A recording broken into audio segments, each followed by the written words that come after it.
This fish and chip recipe is for people with dysphagia and serves one person. Firstly, poach one portion of white fish. I use Barza.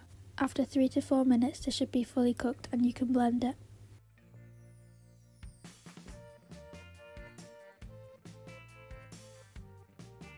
Add 1 tablespoon of white sauce and continue to blend until smooth.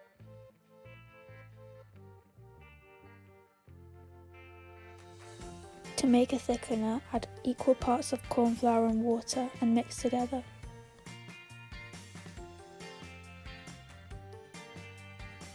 Add 1 tablespoon of this to your mixture.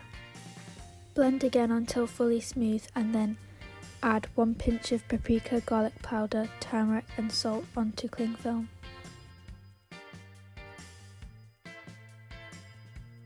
Spread the mixture onto the cling film to make a fish shape and chill in the fridge for 1 hour. Next, peel and chop 1 potato.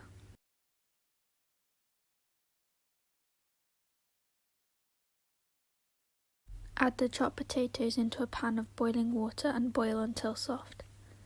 And then add 10 grams of butter whilst mashing it with a fork. Along with this, add 7 grams of single cream.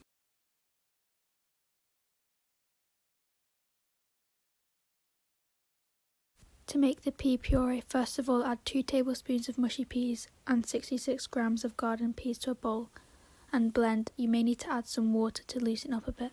Unwrap and plate everything up to go in the oven at 130 degrees Celsius for 30 minutes. Optionally serve with ketchup.